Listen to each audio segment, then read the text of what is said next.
নমস্কার বন্ধুরা, আমি তুহিন আর আমার কিচেনে আপনাদের সবাইকে স্বাগত। গরম প্রায় পড়েই গেছে, হালকা হালকা শীতের আমেজ আর দিনের বেলা চড়া রৌদ্র। তাই আজকে নিয়ে আসলাম একদমই সাধারণ একটা রেসিপি, সজনে ডাঁটা পোস্ত। অতীব সুস্বাদু খেতে, যেটা দিয়ে একতলা ভাত এমনি খাওয়া হয়ে যায়। পুরো শীতকালে ভালো মন্দ খাওয়া তো হয়েছেই, প্লাস বিয়েবাড়ি বা যে কোনো অনুষ্ঠান বাড়িও অ্যাটেন্ড করা হয়েছে, বিভিন্ন রিচ রান্নাও খাওয়া হয়েছে। তাই একটু হালকা রান্না আজকে প্রেজেন্ট করব। চলুন কীভাবে সজনে ডাঁটা পোস্তটা বানাই সেটা আপনাদেরকে দেখিয়ে দিই। প্রথমেই আমি নিয়েছি 500 গ্রাম সজনে ডাঁটা। একটু মোটা দেখে নেবেন, তাহলে কিন্তু ভেতরের শাঁসটা ভালো হয় এবং খেতেও কিন্তু দারুণ লাগে। এবার একটা সজনে ডাঁটা আপনাদের কেটে দেখাচ্ছি। ডাঁটাটাকে দু অর্ধেক করে এবার ওপর থেকে ছালগুলো আলতো আলতো করে তুলে নেব। কিভাবে কাটবেন, নিজেদের হাতের কেনা আঙ্গুল বা তার পাশের আঙ্গুল যে সাইজটা থাকে সেই মাপ করে প্রতিটা আমি কেটে নেব।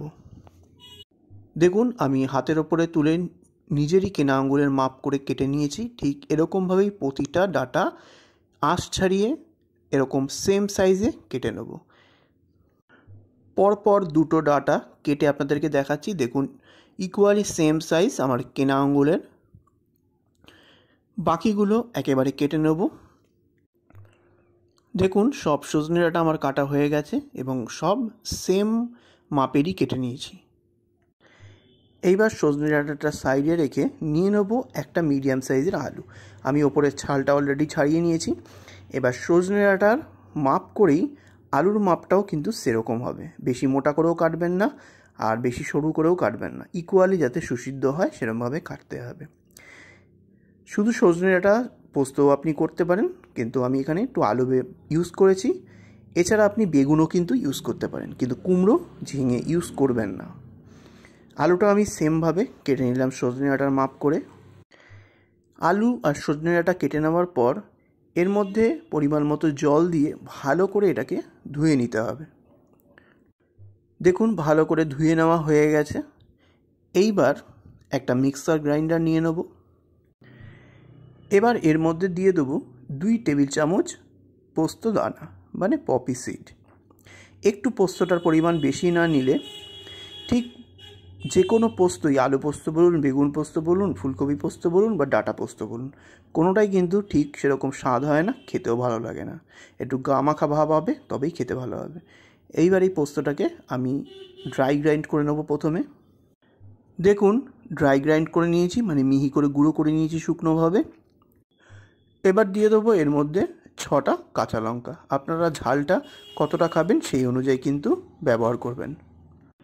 এইবার পরিমাণ মতো জল দিয়ে একটা মিহি পেস্ট বানিয়ে নেব। দেখুন, মিহি পেস্ট বানানো একেবারে কমপ্লিট। এইবার ডাইরেক্ট রান্নায় চলে যাব। এবার একটা কড়াই নিয়ে নিয়েছি। কড়াইটাকে হাই ফ্লেমে ভালো করে গরম করে নেব। কড়াইটা গরম হয়ে গেলে এর মধ্যে দিয়ে দেবো সর্ষের তেল।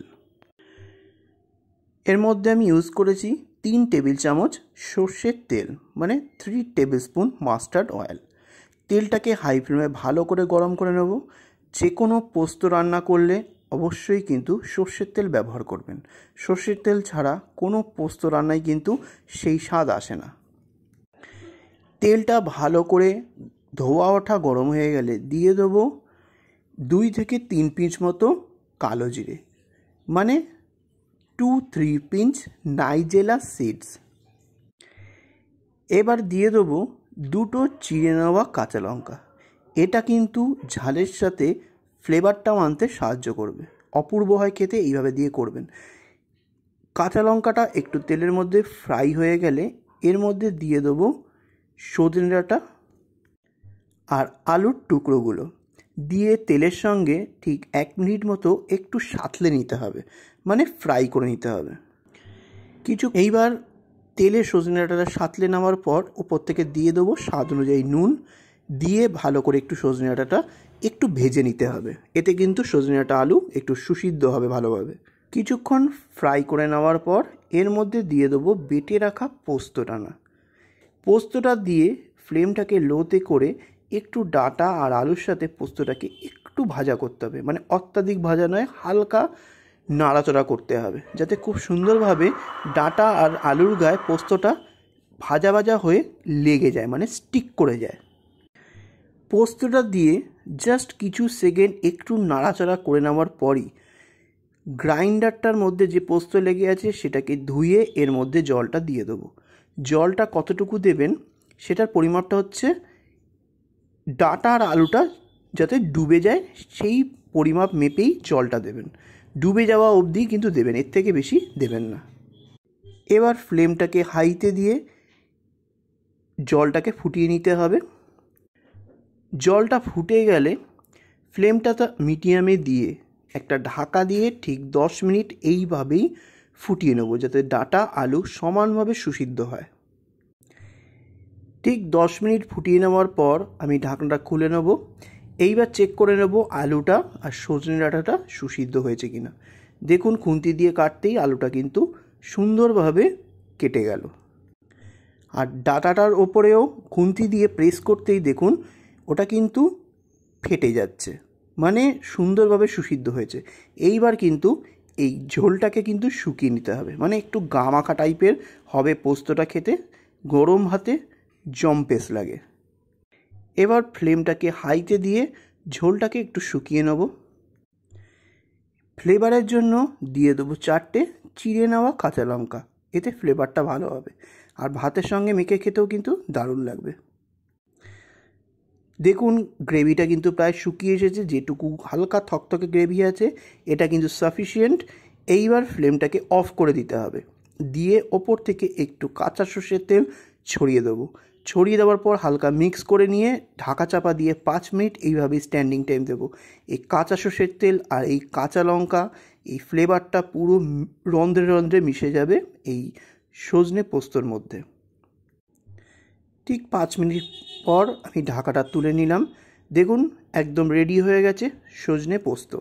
গরম ভাতের সঙ্গে গরম গরম পরিবেশন করুন, আর মন আর আত্মা পরিতৃপ্ত করুন। অপূর্ব লাগে এইসব রান্না খেতে। এগুলো আমাদের সাবেকি রান্না এবং খুব উপদেয় রান্না, শরীর প্রচণ্ড সুস্থ রাখে। আর রেসিপিটা ভালো লাগলে অবশ্যই সাবস্ক্রাইব করে পাশে থাকার অনুরোধ রইল। নমস্কার।